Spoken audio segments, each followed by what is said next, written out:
In this instructional video, we will learn how to create the central idea for our sermon.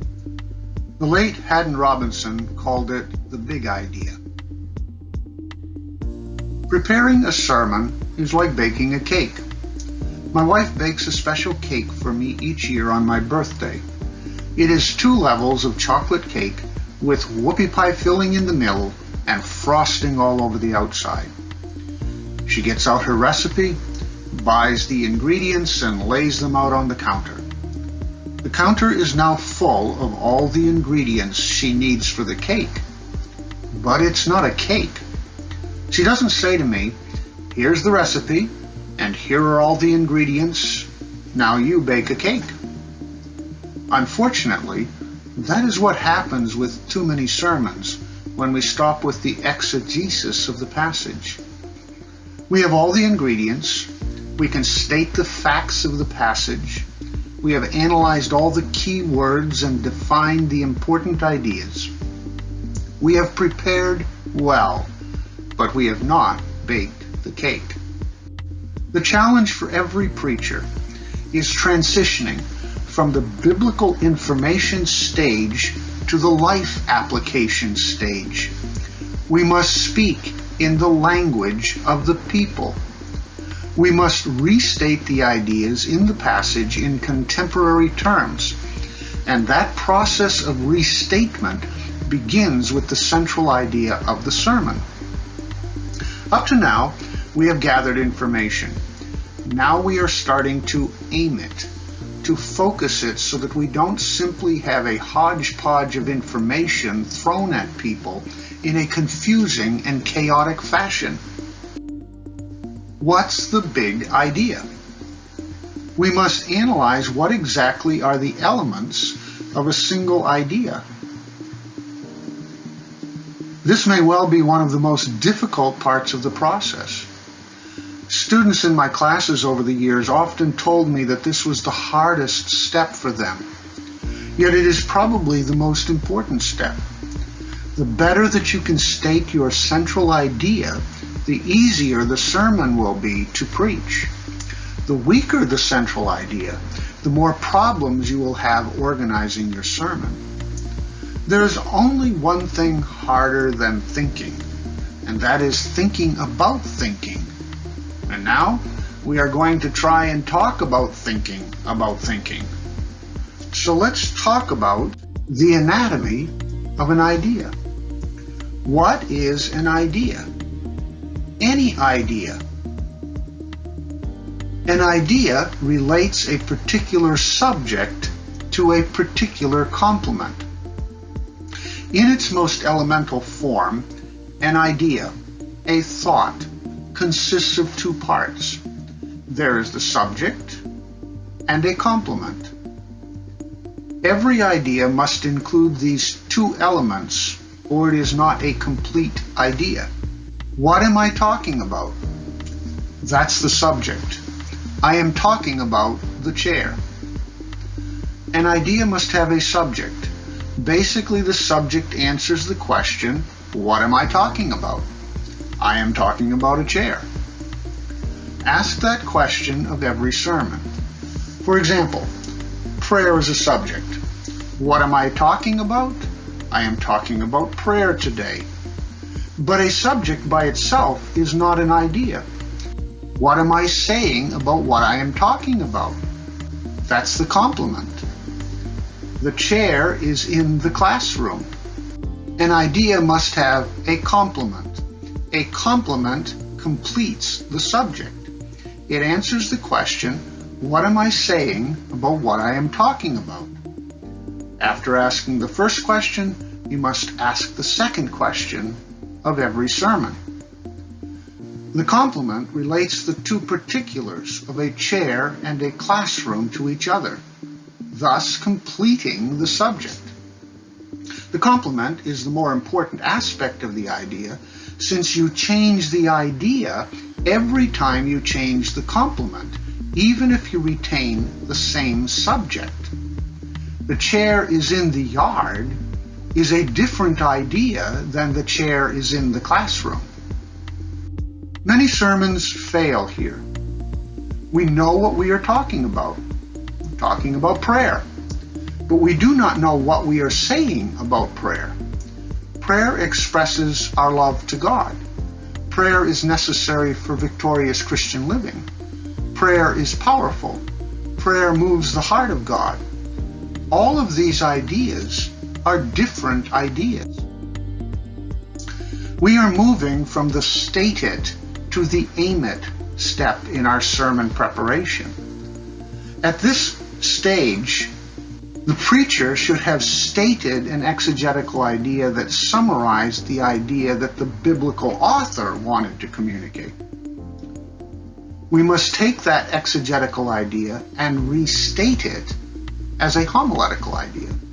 The homiletical idea should restate the exegetical idea as a universal principle or a personal truth.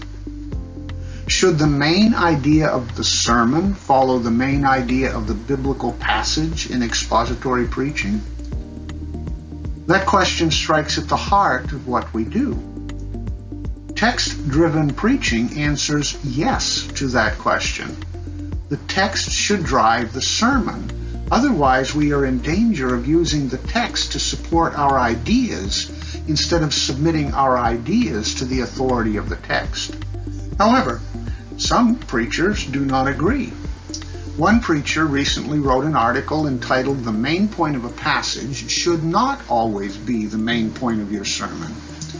He used 1 Corinthians 6:12 through 20 as his example. The main point of the passage, he wrote, was, "Don't visit prostitutes." And that would not apply to the listeners in his congregation very well. He decided that he should not preach the main point of the passage as the main point of the sermon, because it didn't relate to his people.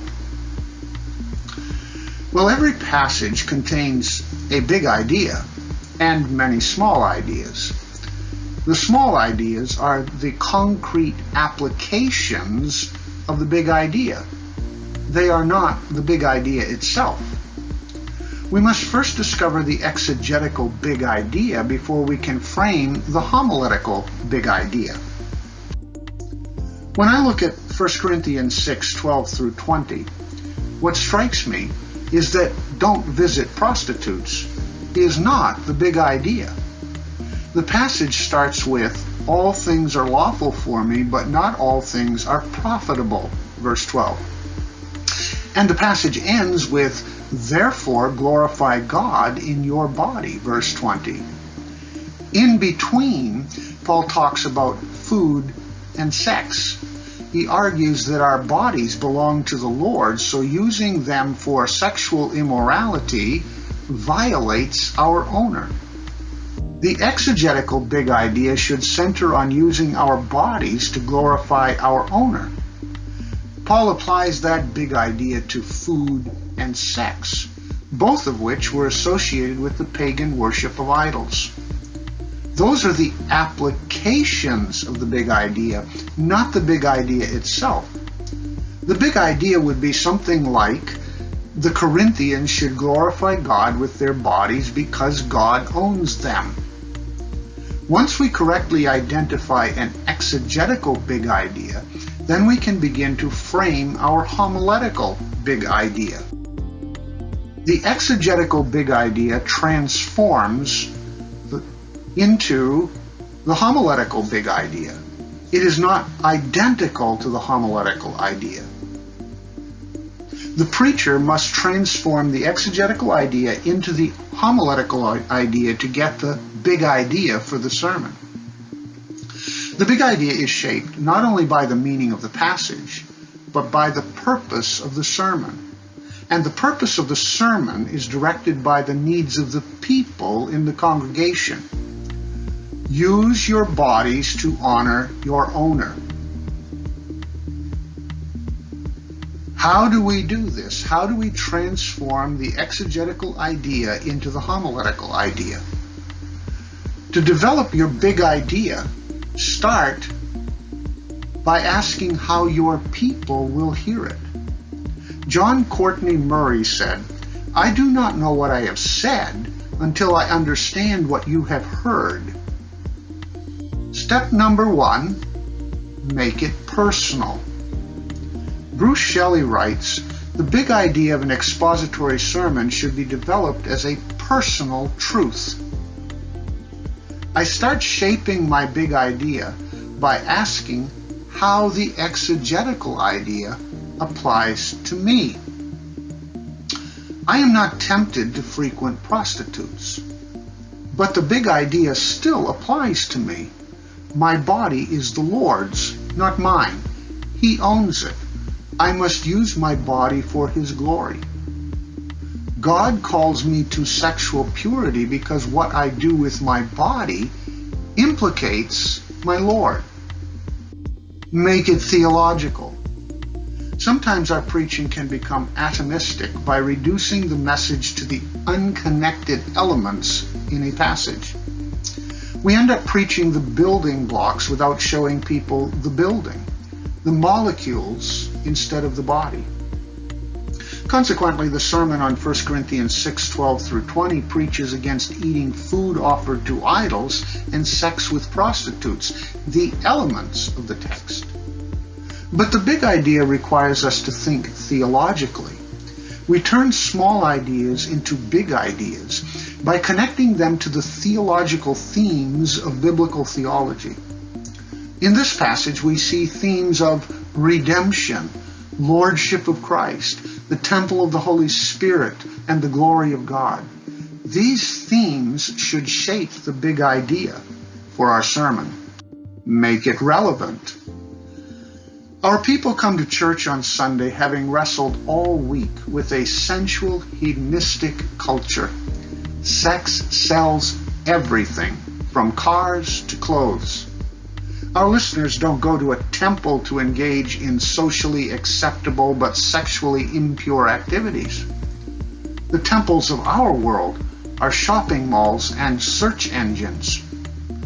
The better I listen to my people, the better I can transform the exegetical idea into a big idea that preaches. The big idea of the sermon must be framed by the needs of the people as they intersect with the passage. The big idea of the sermon is shaped by the audience and can be framed differently for different audiences. Finally, make it visual. The world today is highly effective at visual storytelling. We are awash in visual images. Movies and television are filled with sexual imagery, subtly persuading us to think wrongly about our bodies. Terry Mattingly points out that advertising actually preaches a visual sermon. See the image, buy the product, and accept the results by faith. Millions of people, he writes, make professions of faith at the shopping mall. Our sermons need to turn ears into eyes to counteract worldly worship. People need to see the big idea that connects the Bible to their world. What's the big idea? The big idea is a personal, theological, relevant, and visual statement that shows people how the Bible speaks to their situation.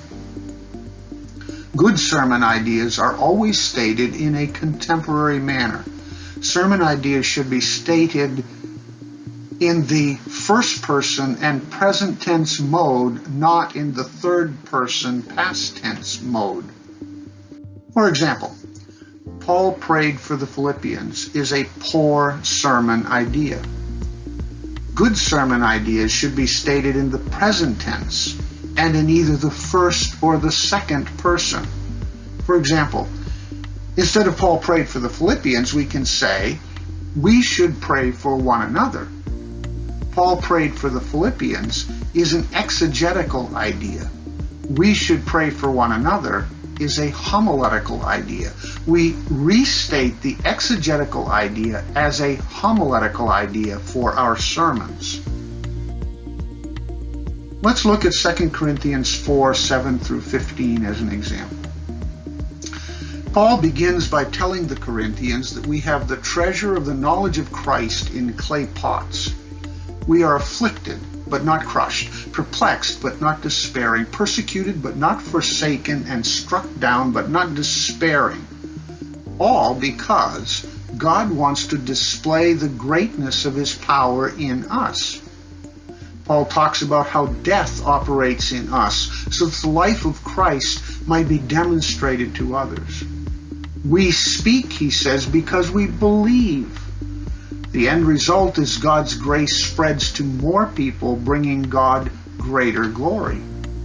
Our exegetical idea might be God uses Paul's sufferings to display Christ's life to others.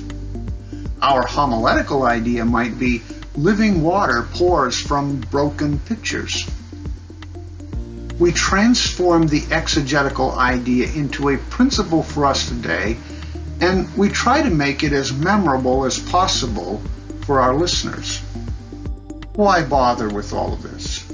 Why not just give the text? Why must we have a central idea with both a subject and a complement in every sermon? There's no moral or religious reason why it must be so. We cannot defend this principle by scripture, chapter, and verse.